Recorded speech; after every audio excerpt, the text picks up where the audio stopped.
Oke, halo teman-teman. Perkenalkan, nama saya Robi Renata. Saya Irji Rahmatullah.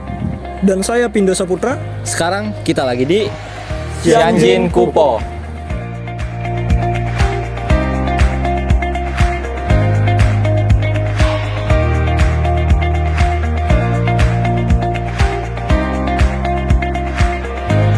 Karawang merupakan kota yang dijuluki sebagai lumbung padi, yang kini beralih menjadi kota industri. Banyaknya pabrik yang telah dibangun, ternyata Karawang menyimpan warisan berharga bagi umat beragama Tridharma, salah satunya yaitu Vihara atau Kelenteng Tianjin Kupo. Vihara atau Kelenteng Tianjin Kupo ini berlokasikan di Jalan Muhammad Toha nomor 9, Tanjung Mekar, Kecamatan Karawang Barat, Kota Karawang, Jawa Barat. Berdirinya Kelenteng Tianjin Kupo masih menjadi perdebatan karena belum dipastikan kapan berdirinya kelenteng tersebut. Ada yang memperkirakan tahun 1770 dan ada pula yang memperkirakannya jauh sebelum tahun 1770, sehingga belum dapat dipastikan jelas kapan berdirinya Kelenteng Tianjin Kupo. Bangunan Kelenteng Tianjin Kupo awalnya seperti bangunan kelenteng pada umumnya. Kelenteng ini juga memiliki unsur corak dari kebudayaan Tionghoa. Namun, yang membedakannya adalah adanya akulturasi dalam pembangunan renovasi kelenteng. Percampuran antara budaya Tionghoa dengan budaya masyarakat setempat menciptakan bangunan kelenteng Tianjin Kupo lebih modern dan memiliki nilai estetika. Bangunan awal kelenteng Tianjin Kupo mulanya hanya sebuah bangunan sederhana karena penggunaan bahan bangunan yang masih sangat terbatas. Hingga di tahun 1790 dilakukan renovasi bangunan kelenteng karena terjadi kebakaran yang merusak sebagian bangunan dengan mengubah arah pintu. Lalu dilakukan renovasi bangunan di tahun 1863-an. Tidak sampai di situ, renovasi dilakukan pada tahun 1985. Dilakukan lagi perluasan tempat ibadah karena jumlah jamaah yang semakin bertambah.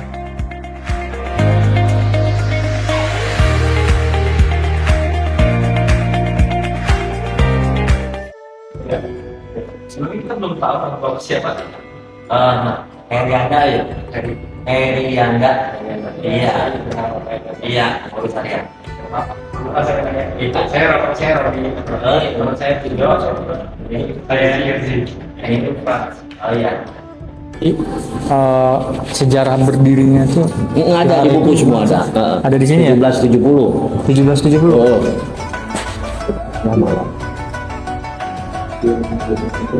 Iya. Hampir barengan sama POC kali ya? Iya. 1770 mah ya? Iya. Sama juga. Yang jadi iya hariannya di sini. Berarti udah mulai dari kapan, Pak? Saya di sini sih. Jadi gini.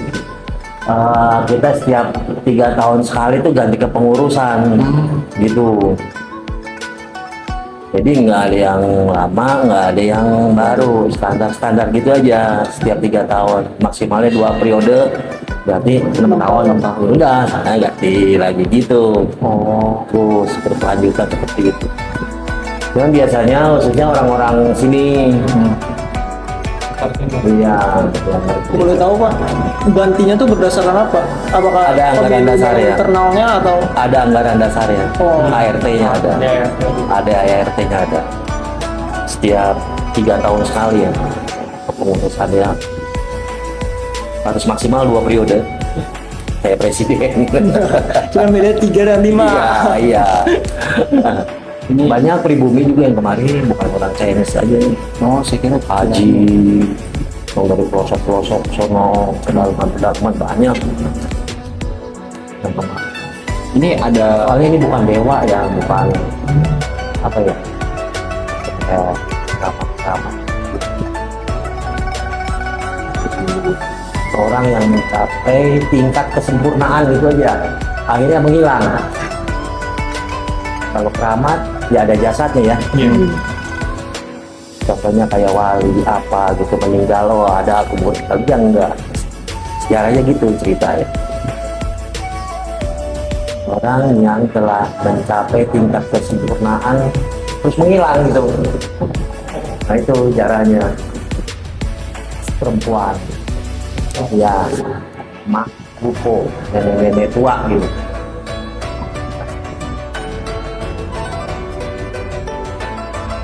Jadi sampailah di sini. dari Tiongkok. Dari Tiongkok ke sini. Iya, itu saudagar pedagang sih sebenarnya mah. Asal muasal ya. Dicari rempah-rempah.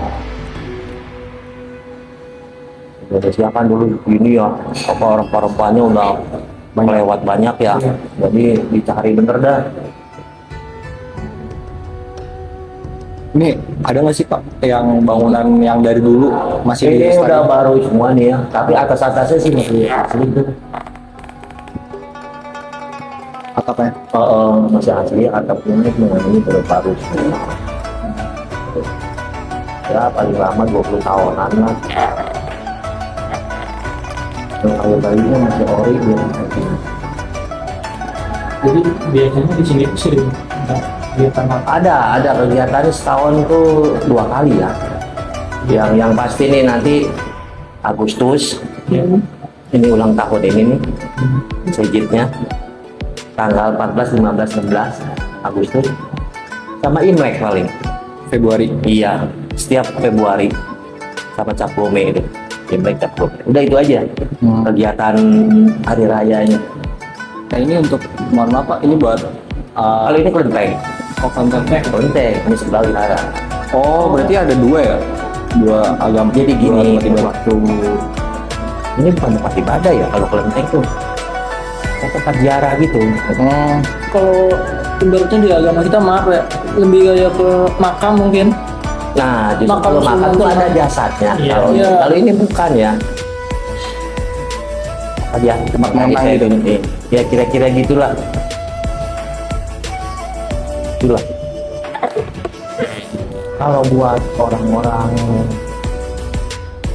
yang agak jauh lah gitu ya, minta ke sini, minta umpamanya dagangnya biar lancar, minta jodohnya sama siapa nih, kita cocok nggak sama dia, sananya kemari, usaha dia lancar, biasanya gitu yang nanya. Itu umumnya kecapai sih, berhasil gitu. Kanannya di situ ada kuncinya, kita nanya ntar kita sembahyang gitu. Itu nanti ada petunjuk. Kita harus gini. Itu aja. Kalau gini, dulu zaman Orde Baru kan kalau kelenteng tuh nggak boleh ya. Dia harus selalu berdampingan sama wihara. Zaman Orde Baru. Akhirnya sampai sekarang terus selalu berdampingan ya. Ada kelenteng, ada wihara. Ada kelenteng, ada wihara gitu. Gitu. Kalau wihara tempat kebaktian ini kan agama Buddha. Kalau ini buat ziarah orang pribumi juga. Orang mana juga bisa. Kita ada maksud tujuan nih mau ke sini. Itu jangan mampir-mampir.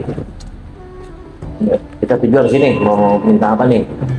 Minta keterangan apa gitu ya? Minta pertanyaan atau minta apa?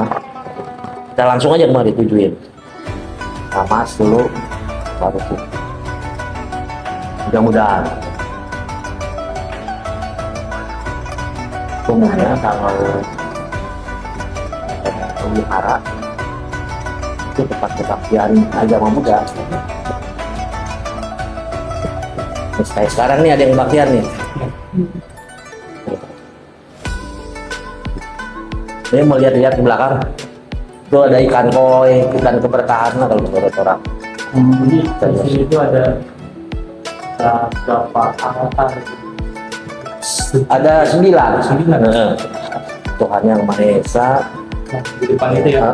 Terus ini ada Kuantim, ada Dewa Bumi, Dewa apa ya? Dan intinya sih ini. Berarti yang nggak gue dimasukin tadi apa aja Yang di depan. Depan ini. Kita di Oh, yang tengah. dalam ini. Yang di tengah ya. Gitu. Kalau buat ini, kalau buat masuk sih nggak apa-apa. Kalau video nggak boleh. Nggak boleh. Foto nggak boleh. Itu aja. Nah ini kayak ini nih. Bagi mereka yang udah gimana ya, percaya dia pasang lampion nih.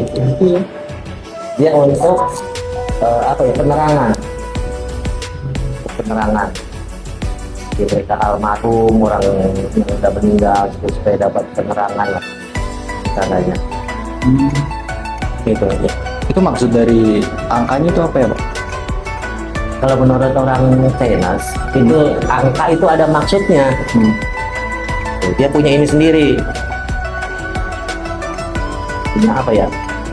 Punya arti sendiri. Kayak angka 13, angka 4 itu kan umumnya orang Chinese nggak make. Si 4 si mati. Oke. Lalu ke bawah sial sama 13. Angka 4 sama angka 13. Jarang yang pakai kok orang Chinese. Iya. Nggak ada. Itu angka apes. Kalau itu mulai jam berapa, Pak? Yang agama Buddha? Gini, agama Buddha muda-mudi hari Kamis malam Jumat. Muda-mudinya ya jam 7 sampai jam 9. Terus umumnya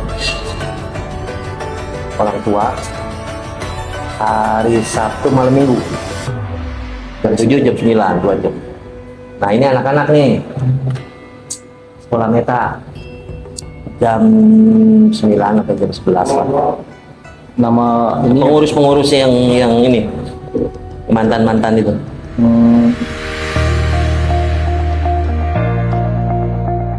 Jadi ternyata terdapat 9 altar yang terdapat di vihara atau kelenteng Xianjin Kupo, yaitu yang pertama ada Tuhan Yang Maha Esa.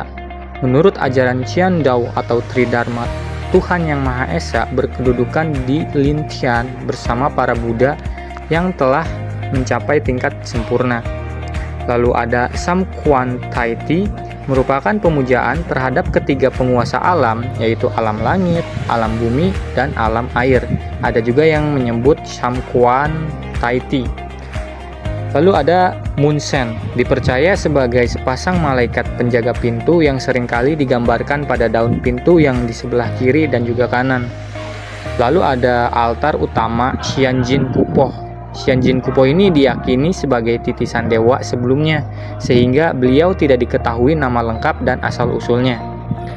Lalu yang kelima ada Tautikong.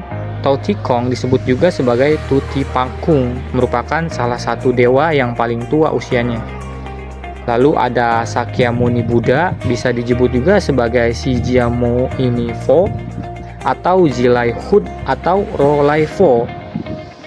Lalu ada Kuang Si Om Posat, dalam bahasa Sanskerta disebut Avalokitesvara Bodhisattva, dikenal secara luas sebagai Dewi Welas Asih yang bersedia meninggalkan tingkat tertinggi sebagai Buddha dan menjadi Bodhisattva demi menolong makhluk hidup yang menderita di alam dunia ini. Lalu yang kedelapan ada Liung Sifakung. Altar Liung Sifakung terletak di bagian paling belakang vihara Xianjin Kupo ini, dikenal sebagai Xin Beng yang ditugaskan oleh Raja Dewata Yung Huang Dadi. Lalu yang kesembilan ada Fude Jengshen.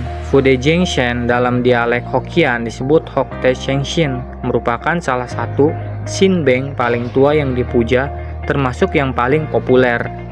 Ternyata di vihara atau kelenteng Xianjin Kupo ini terdapat beberapa kegiatan yang dapat dilakukan, seperti perayaan Sejit Mak Kupo, perayaan untuk memperingati hari ulang tahun Mak Kupo, biasanya diperingati pada tanggal 13 di bulan Imlek.